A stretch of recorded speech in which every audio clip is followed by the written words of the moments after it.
Hi, and welcome to the Macro Show. We talk macro and try to make sense of markets that, they really just don't make any sense. When people are buying stocks at all-time price highs, it always makes you kind of wonder what's going on. In today's episode, we're going to use basic math to figure out why long-term Treasury yields are headed lower. That's right. We're going to use subtraction. We're not even going to get into the advanced stuff like multiplication.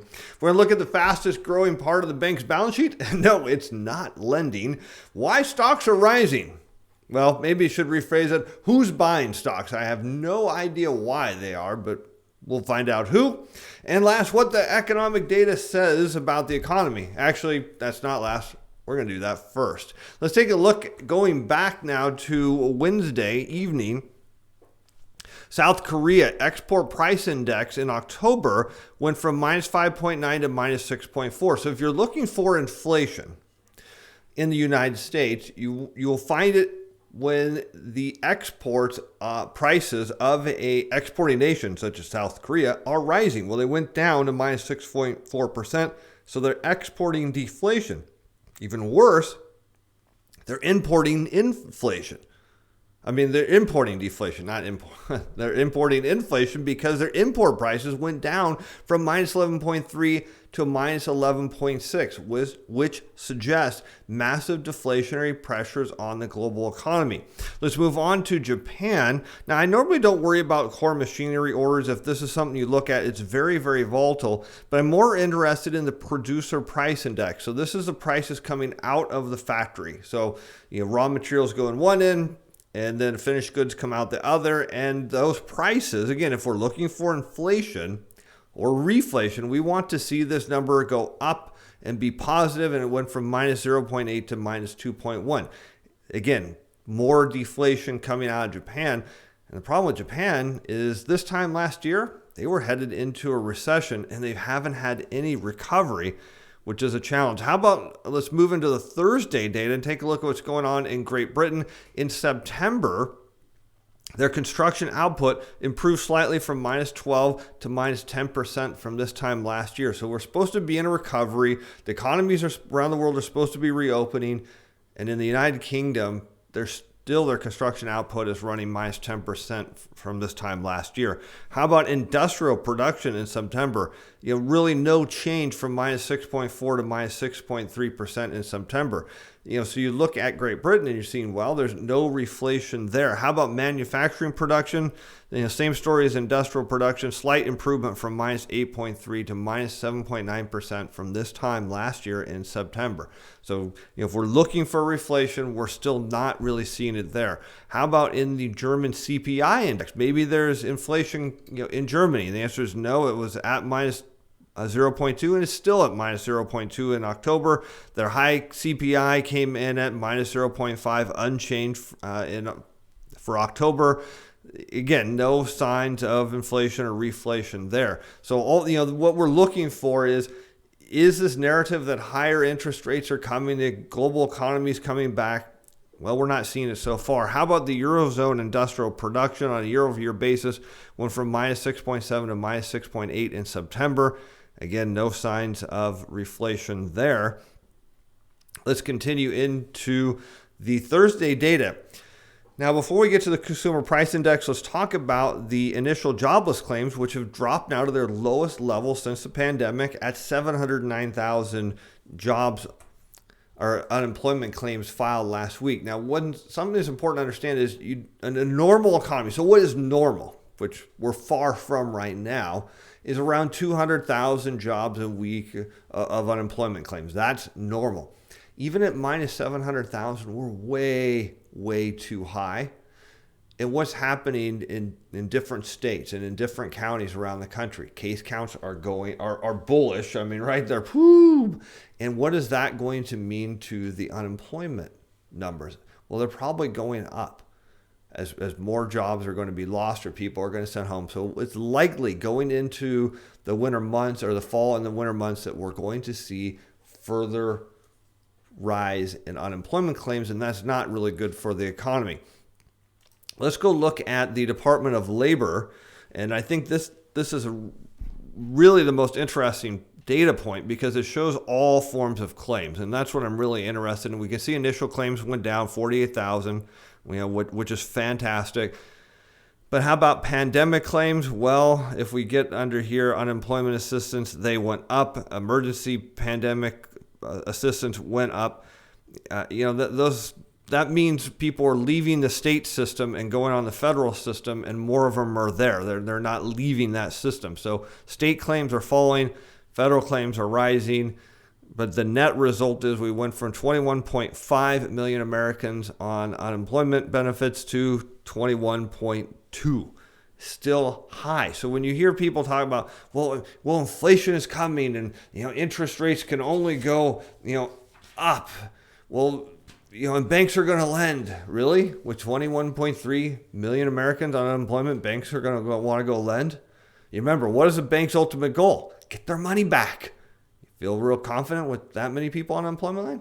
No, and that is, again, what we looked at on Wednesday. Why are banks continuing to tighten lending standards? There's too many people out of work, which means more people are going to be out of work. It's kind of the way that things go. Let's go back to the calendar here and look at the consumer price index on a year-over-year basis. Went down from 1.4 to 1.2. So the rate of inflation in the U.S. slowed. Now, whether you like the CPI or not is immaterial. Its general direction will be the general direction of other sort of inflation measures. Excluding food and energy, we see even core CPI went down. Now, we would have already known that. If you've been a long-time follower of the show, you would have been able to predict this because the money multiplier, which is the M2 money supply divided by the monetary base, well, it was starting to roll over. And let's zoom in, and I'll make it larger for you.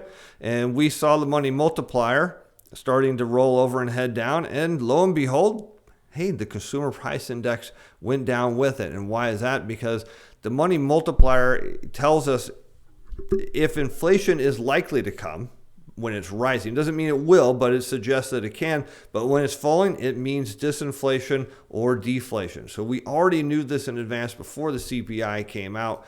So no surprises there. Let's keep moving on. Crude oil inventory surprised way to the high side, although the equity market didn't seem to care. There's still too many outages going on in the oil market, so we're not going to worry about that. We'll talk about the 30-year bond auction here in a moment. Very interested in that. Let's move on into the Friday data. And French CPI, do we see inflation there? No change at 0. How about Spanish CPI? Went from minus 0.4 to minus 0.8, more deflation. Let's see what else we've got. U.S. producer prices. Again, this is prices coming out of the factories in the United States. Increased slightly from 0.4 to 0.5%. So is that good? Well, if we go and look historically, the answer is, well, no. It still says things are really weak, and you can see at 0.5. Even during times of where we're still not getting inflation, you want to see this thing running at a 3% plus rate. And so the reality is, if you're looking for inflation coming out of the U.S. factories, you're not going to find it at a plus 0.5% increase. Stripping away food and energy, you get core PPI, which fell from 1.2 to 1.1% in October. Again, not what the market was looking for. Now let's talk about the Treasury auction this week, because this 30-year, I was really, even though I'm super bond bullish, this is the largest 30-year bond auction in history. And you never know. If we look at the 3-year and the 10-year one this week, they weren't that good. But I had a hunch, and I'm going to explain why. I had a hunch that the 30-year was going to be okay. And that's why we're going to do some simple math here in a few minutes to figure out why, using basic subtraction, you can predict the yields are going down. All right, let's take a look at the auction results. And what do we have? We had a $27 billion 30-year auction. The primary dealers came in heavy-handed at $35.5 billion worth of bids. But look at the foreign bidders came in high. I think they're normally around 14, but they came in at $16.7 billion, taking up, I think, almost 60% of the auction, which is pretty darn impressive considering this was much bigger than any prior 30-year auction at a $27 billion offer, meaning the dealers took home $5.8 billion of the take. Now, this is really important, because now we got to go look at what's going on with the Fed. Now, there's certain things that I really care about. And if you look at the end of my first phase of my thesis, which I know we have never covered in grave detail, but one of the key pieces to that was the Federal Reserve was going to do stuff such as quantitative easing and buy a lot of bonds. That was something that I was counting on them doing, repeating the past mistakes, but only bigger. So what happened today and why was I so interested in it is because the Fed came out with their new QE schedule. Now, they run usually around 9-day purchase schedules, and then they repeat them. But I never trust that they're going to repeat or do any. I never know. Now, we do know from the Powell press conference recently that there was no changes to be expected, but I still want to make sure. So let's go take a look at that. Now, where do we find that? We go to the Federal Reserve Bank of New York website, and we can find the QE schedule on here. Now, there's something real important that's going on here, is there's this 20 to 30-year Treasury coupon purchase in any 9-day schedule, and sometimes they run 10-day, but in any schedule, 9 or 10 days, there are 1, 2, 3 purchases of the long bond. Now, it says 20, but keep in mind that in order to be classified in this purchase window, it has to actually be a 30-year bond, because it doesn't count a newly issued 20 because the Fed doesn't buy it until 1 month after it's been issued. So it would not follow. This is all 30-year bonds. Now, if there are 6 of these in a month, of these long bond purchases, you take 1.750 and multiply it by 6. Well, I told you we weren't going to use multiplication, so I'll save you the math. It's $10.5 billion. Now, I've gone back over the past, say, 6 months or so and looked at every primary dealer take at the 30-year auction, because I know for a fact the Fed is buying $10.5 billion of 30-year treasuries, period. That's what they're buying every month. Now, and to keep in mind, the narrative or the view of the market is that interest rates can only go up. They can only go up. That's the only direction. It's not possible for them to go any other way, because QE makes interest rates go up. No, that's not true. That makes them go down, but that's what the market thinks. Now, let's go back to this auction. Remember, I said they took $5.8 billion. Now, if you go back over the last 6 months and you average that out, the primary dealers are buying roughly $5.5 billion. It's a little less than that, but about $5.5 billion a month of 30-year treasuries, which we have to assume are entirely being flipped to the Fed, because remember, the Fed needs to buy $10.5 billion a month. So 10.5 minus 5.5 gets you $5 billion a month of treasuries that the primary dealers do not have, that they need to go get. And where are they going to get them from? Well, they're going to go out to the market and buy $5 billion a month. And you were wondering where the crown was. This is it. So anyone who's telling me, like, look, Steve, your interest rates have to go up. Really? Because when the primary dealers have to go supply $5 billion a month, and how long are they going to be doing this for? Well, we know based on what Powell's saying, at least 2 or 3 more years. And that's assuming there's no increase in the QE purchases, which we also know that's likely going to be in the months to come, because the global economy is rolling over and inflations are going to head lower. So boom, we know that yields are going down because the Fed is taking $5 billion worth of 30-year U.S. treasuries off the market every month. So they're going out to the supply and removing it. And when you remove supply, think about it. People also are thinking that, so demand must be falling, and therefore interest rates and price must fall too, therefore interest rates must rise. Okay, really? So demand for 30 years falling? Certainly doesn't look like it. No, it's not falling. So what's happening is supply goes down, demand is still strong, and that means what for price? Well, you're right. It means price must go up. And if price of a bond goes up, what happens to interest rate? Boom, they go down. So why would foreign central banks, who are the primary bidders at auction. Why would they want to buy a bunch of 30-year auctions?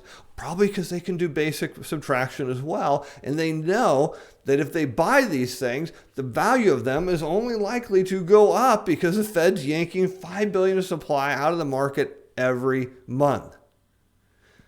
Now, does it start to make sense when we've talked about that 4 standard deviation net speculative short position, why the commercial banks are taking every bid on the opposite end of those bets, every single one of them, because they need the supply in the future.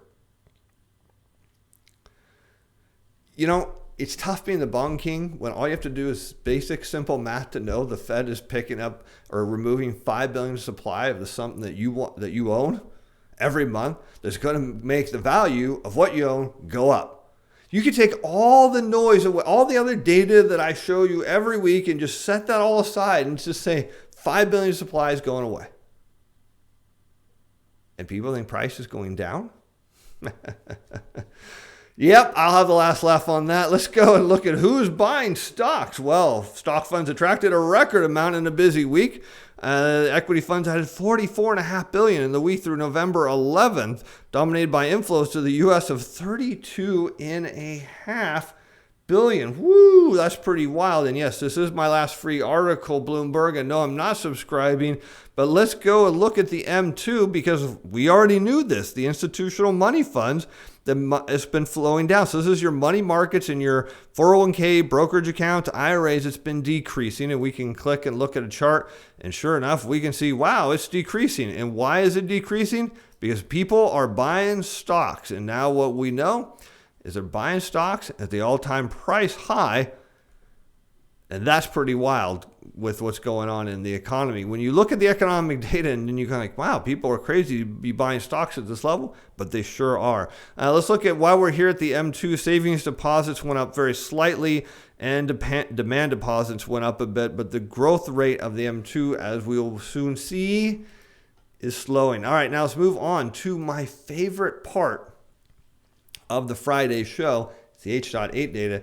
And wow, this is interesting because now you're going to see the fastest part of the bank's balance sheet, not lending growth. Well, we know that, but man, they're buying bonds pretty big time. Again, people are like, well, interest rates can only go up. Well, then why are banks buying them?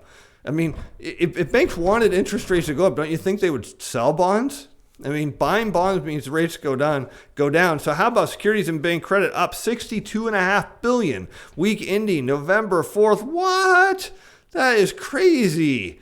Yeah, I know, right? Here it is, week ending November 4th, which is the 6th, meaning right here, this 1, 2, 3, 4, 5 days, when everyone was talking about shorting the bond market because interest rates going to the moon, banks bought $62.5 billion worth of bonds. Keep in mind, the Fed is buying $30 billion a week, 30 billion, and the banks came in and bought 62.5. Be curious what they did when we see next week's reports, because they're buying up here at the peak. They were. All right, let's go back and look at the rest of this. Mortgage-backed securities, they bought 46.5 billion. Woo! And why? And what does that mean for long rates? Down. How about treasuries? I think they're struggling to keep up with the Fed. Here's a mortgage-backed. Treasuries up 6.2 billion. How about loans and leases? At all commercial banks down 18.5 billion. So there's your credit contraction going on. Commercial industrial lending down 24.2. Wouch. Residential real estate, where are you? There you are. Down 4 billion. Commercial real estate down $1 billion. And the consumer. What's going on with the consumer? Well, consumer loans were up $1 billion, which isn't much. If you look at it, credit cards pretty much flat. No major changes there. Auto loans up a little. I mean, no major changes in the consumer space. So when you look at this report, all you see is deflationary pulses, and you see lower interest rates. The whole argument that banks want higher interest rates is bogus. Why would they be buying all these bonds? Why would they buy $62.5 billion of bonds? Because remember, when bond prices go up, interest rates go down. It's pretty simple. So banks do indeed are looking to drive interest rates lower. Let's move on to the PowerPoints. Of course, we already looked at the M2, and we know that the 3-month rate change is actually, I think that's falling at 2.72%. I can't remember. Maybe it's slightly rising, but it is slowing down. The rate of growth here is slowing down for the M2. Meanwhile, the monetary base is chugging higher because the Fed is still buying bonds, and that is how we know that the money multiplier, which came out flat, is showing disinflation. So all the people that believe inflation is coming, you can keep calling for it, but the money multiplier tells you, nope, not going to happen, not unless there's a massive surge in the M2 and the Fed stops raising the monetary base, which they're not going to do. How about real estate loan growth? Now you have keep that in mind, record low interest rates on the 30-year mortgage, and growth rates down to 2% from a year ago. The 6-month rate of change is gone even more negative, and the 3-month rate of change is at minus 0.81%, and all of them are falling across the board. Credit contractions in recessions lead to a crash in asset prices, my friends. How about commercial and industrial loans? Almost as fast as they've gone up, they're going down. Now you can say this, if you're a technical analysis person, you say, hey, this is a bullish flag. Yeah, good luck with that. Growth rate's down to 12.61% from a year ago. Here's how you know it's not a bullish flag. The 6-month rate of change is at minus 13% and falling faster. The 3-month rate of change is at minus 6% and falling. This is bad. Every time you see this, you get a massive recession, crash in stock prices. It all is what happens here. And loans and leases at all commercial banks, almost right back where it was before the pandemic boom of lending, and the growth rate's down to 4.24%, which is very low. Normally, 6-month rate of change suggests that the 12-month is headed negative. 6-month rate of change is at minus 4.25 and falling. The 3-month rate of change is at minus 1.86 and falling. Again, credit contractions lead to asset price contractions. And how about the consumer? Well, we already know nothing going on here. Credit card growth rate flat at minus 10.5% from a year ago. Consumer is not spending at all. So with that, we don't have a lot of time for charts, so we'll leave that to the Sunday show. But be sure to like and subscribe, because my wife made these and she appreciates it when you do that, because she tells me. All right, so with that, I'm your host, Steve Van Metre. Thanks for watching. We'll be back on Sunday for the chart show, and then on Monday for whatever interesting things come then. So I'll just cover all the stuff in the charts that we should have today on Sunday. Thanks for watching. See you then. Bye now. The content of this video is provided educational information only. It's not intended to provide investment or other advice. It shows not to be construed as recognition or solicitation by a security financial instrument or to participate in any particular trading strategy. This video was prepared by Steven Van Metre, personal capacity. Opinions expressed in this video that do not reflect the view of Alice Financial Advisors Inc. or Steven Van Metre Financial.